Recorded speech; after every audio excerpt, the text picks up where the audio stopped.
Device का number आप देख लो ध्यान से, हमें एक डिवाइस को कॉन्फ़िगर करना है, ठीक है। तो डिवाइस को कैसे कॉन्फ़िगर करना है वो चीज़ हम इसमें देखेंगे।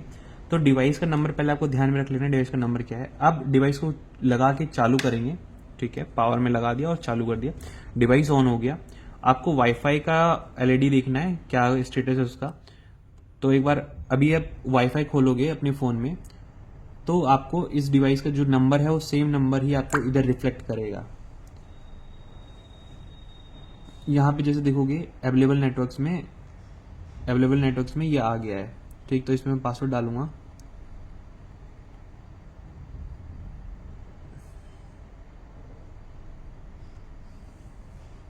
ठीक। तो अभी मैंने पासवर्ड सही से डाला तो कनेक्ट हो गया। अब एक चीज ध्यान रखना, आपका कभी भी वाईफाई की सेटिंग्स ऐसी नहीं होनी चाहिए कि जैसे मान लो इसमें इंटरनेट नहीं है तो दूसरे नेटवर्क पे शिफ्ट हो जाए, वो चीज नहीं होनी चाहिए, ठीक। और दूसरी चीज, आपका इंटरनेट बंद होना चाहिए, सिम का नेटवर्क बंद होना चाहिए, ठीक है। ये दो चीजें ध्यान रखना। और अगर आपका कनेक्ट हो जाएगा तो आपके इधर वाईफाई में भी डिवाइस का नाम दिखाएगा और आपका यहाँ पे भी डिवाइस का नाम दिखाएगा जिससे कनेक्टेड है। जैसे ही डिवाइस कनेक्ट हो जाएगा, कॉन्फ़िगरेशन के लिए डिवाइस रेडी होगा, वो ऐसे ब्लिंक करने लगेगा। वाईफाई वाला सिंबल देखना है आपको, उसके ऊपर की एलईडी देखनी है कि वो ब्लिंक कर रहा है कि नहीं कर रहा, ठीक है। फिर उसके बाद क्या करना है, आपको यहाँ पे जाना है क्रोम पे जाने के बाद हम इसमें डालेंगे आईपी। इस डिवाइस की जो आईपी, जो कॉन्फ़िगरेशन के लिए आईपी है 192.168.4.1, इसको करेंगे तो ऐसा कुछ पेज आएगा हमारे पास, कॉन्फ़िगरेशन पेज आएगा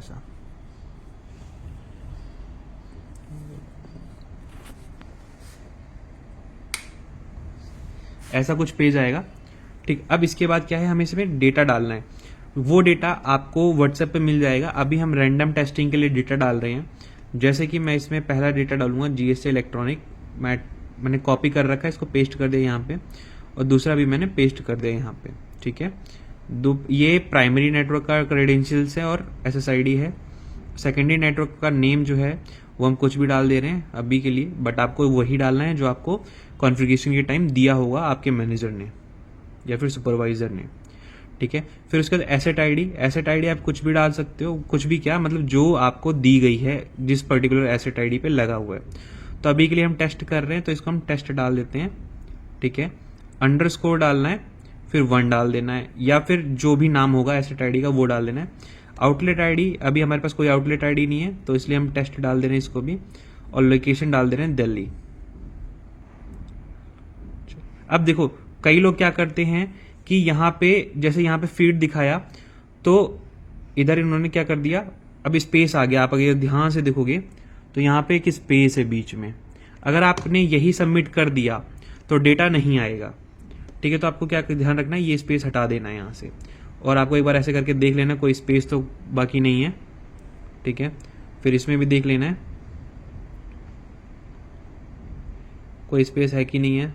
सारे फॉर्म में आपको सही से चेक कर लेना कि कोई स्पेस है कि नहीं है, ठीक। अगर स्पेस हुआ तो डेटा नहीं आएगा, फिर आप पूछते रह जाओगे डेटा आया कि नहीं आया है, ठीक है। इतना हो गया। अब इसे हम कॉन्फ़िगर सबमिट कर देते हैं, क्योंकि हमारा फॉर्म रेडी है, हमने सब कुछ फीड कर दिया है सही से। अब इसे सबमिट कर देते हैं। सबमिट हो गया, अभी थोड़ा सा वेट करेंगे, फिर उसके बाद इसमें एक और पेज खुलेगा। जबकि ये डिस्कनेक्ट हो गया, यहाँ पे ये पेज खुला। यहाँ पे एक्चुअल आपको सही से पढ़ना है क्या क्या चीजें हैं। बेसिकली जो आपने सबमिट किया है वही सारी इन्फॉर्मेशन यहाँ पे दी हुई है, आपको इसका स्क्रीनशॉट ले लेना है, और जो फॉर्म भरा है आपने उसका भी स्क्रीनशॉट ले लेना है। जो पीछे, एक तो इसका स्क्रीनशॉट ले लिया, और जो ये वाला फॉर्म था इसका भी स्क्रीनशॉट ले लेना है, लेके अपने पास सेव कर लेना है, या फिर उसी वक्त जिसके साथ आप कोऑर्डिनेट कर रहे हो कॉन्फ़िगरेशन के लिए उसको भेज देना है, ठीक है। इतना करने के बाद आप देखोगे डिवाइस अभी दोबारा ऑन हो गया है कॉन्फ़िगर होके। अब हम इसका डेटा चेक करेंगे, ठीक। डेटा चेक करने के लिए क्या है कि एक लिंक है। अभी डेटा चेक करने के लिए, अभी देखो डिवाइस ने अभी डेटा दिया नहीं है, क्योंकि अभी ग्रीन लाइट इसकी जल रही है, वाईफाई की लाइट जल रही है, अभी बंद हो गई, तो इसका मतलब इसने डेटा दे दिया है, ठीक है। हम इस लिंक पे क्लिक करेंगे, लिंक पे क्लिक करने के बाद कुछ ऐसा आएगा। अभी हमें क्या करना है, यहाँ पे जाना है, 3 डॉट्स पे जाना है, और यहाँ पे देखोगे फाइंड इन अ पेज लिखा हुआ है, ठीक है। अब इसमें हम डिवाइस की जो आईडी है डिवाइस की जो ये वाली आईडी है वो डालेंगे, जैसे कि मैं डाल रहा हूँ 405328। अब यहां पे देखोगे तो इसने ये डेटा दे दिया है। यहां पे इसको अगर देखोगे आप देखोगे तो अभी टाइम क्या हो रहा है 11:27:45।